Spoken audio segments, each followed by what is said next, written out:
दिल को छू देने वाली कहानी। छोटी मनु ने गुल्लक के सब सिक्के निकाल लिए और उनको बटोर कर जेब में रख लिया। घर से निकल पड़ा। पास में ही एक केमिस्ट की दुकान थी। उसके जीने पर वह धीरे धीरे चढ़ गई। वो काउंटर के सामने जाकर खड़ी हो गई और बोलने लगी, पर उस छोटी सी मनु की किसी का ध्यान नहीं गया और ना ही उसकी आवाज़ किसी को भी सुनाई दे रही थी। सब अपने अपने कार्यों में व्यस्त थे। दुकान मालिक का कोई दोस्त बाहर देश से आया था, वो भी उससे बात करने में व्यस्त था। तभी उसने अपनी जेब से एक सिक्का निकालकर काउंटर पर फेंक दिया। सिक्के की आवाज़ से सबका ध्यान उसकी ओर गया। उसकी तरकीब काम आ गई। दुकानदार उसकी तरफ आया और उससे प्यार से पूछने लगा, बेटा तुम्हें क्या चाहिए? उसने अपनी जेब से सब सिक्के निकालकर अपनी छोटी सी हथेली पर रख दिया और बोली कि मुझे चमत्कार चाहिए। दुकानदार पहले तो समझ नहीं पाया, तो फिर उसने उससे पूछा तो वो बच्ची फिर से बोली कि मुझे चमत्कार चाहिए। दुकानदार हैरान होकर बोला, बेटा यहाँ दवाइयाँ मिलती हैं, चमत्कार नहीं मिलता। वो बच्ची बोली, अगर यहाँ दवाई मिलती है तो चमत्कार भी आपके यहाँ ही मिलने चाहिए। दुकानदार बोला, बेटी लेकिन आपसे यह किसने कहा कि यहाँ चमत्कार मिलता है?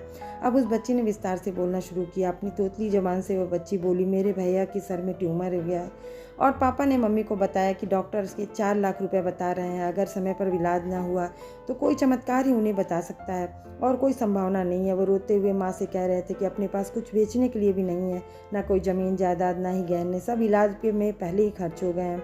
दवा के पैसे बड़ी मुश्किल से जुटा पा रहे हैं। वो मालिक का दोस्त उसके पास आकर बैठ गया और उससे प्यार से पूछने लगा, अच्छा कितने पैसे लाई हो तुम चमत्कार खरीदने के लिए? उसने अपनी मुट्ठी से सब रुपए निकाल कर उसके हाथों में रख दिए। जब उसने वो रुपए गिने तो 21 रुपये 50 पैसे थे। वह व्यक्ति हंसने लगा और मनु को समझाया, समझो तुम्हें चमत्कार खरीद लिया, चलो मुझे अपने भाई के पास ले चलो। वो व्यक्ति वो उस केमिस्ट का दोस्त था। अपनी छुट्टी बिताने भारत आया था और न्यूयॉर्क का एक प्रसिद्ध न्यूरोसर्जन था।